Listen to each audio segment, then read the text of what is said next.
It was Louisa's first time applying to be a maid in a wealthy household. The skirt she had just bought split right there on the spot. To cover the exposed part of her thigh, she lied, saying the weather was too hot, and quickly took off her jacket to tie it around her waist. Although Louisa's resume didn't stand out, the small gesture of covering her thigh left a great impression on the mistress. She immediately decided to hire Louisa, who seemed so modest. Although the salary was high, the only task was to entertain her paralyzed son. Louisa felt ecstatic. She was thrilled to land such an easy job with great pay. But when the mistress opened the door, Louisa was completely stunned. When Will let out a piercing scream, Will.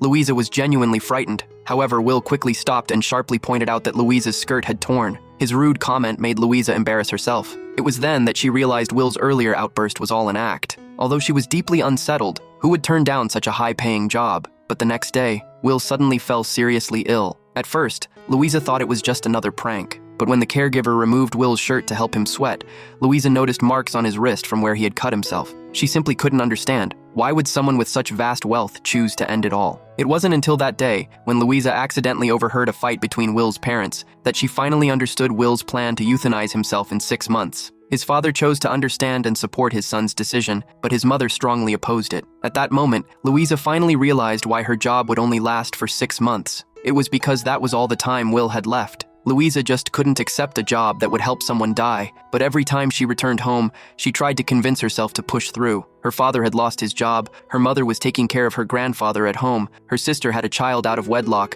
but still wanted to go to college, and all the pressure of supporting the family was on Louisa's shoulders. The next day, after the caregiver gave Louisa all the necessary instructions, the massive mansion was left with just her and Will. To do her job, Louisa decided to strike up a conversation with Will, but as soon as she spoke, she was met with sarcasm. Louisa hadn't expected him to be so difficult. No wonder Will had already chased off 4 caregivers before her. But enduring wasn't the solution, because Louisa's job was to make Will happy. So she used her skills and dressed flamboyantly every day. Sometimes she looked like a chameleon, other times like a contestant in a country model contest. Her bold fashion choices were always met with Will's disdain. While taking care of Will, Louisa accidentally came across some old photos of him. In them, he was full of energy, passionate about extreme sports. But now, he had become this way. The huge contrast made him use a confrontational attitude to cover up his pain. The days working for the rich family weren't easy for Louisa, but things finally took a turn. Will's ex-girlfriend suddenly came to visit him, but she was with her new boyfriend, who just so happened to be Will's close friend.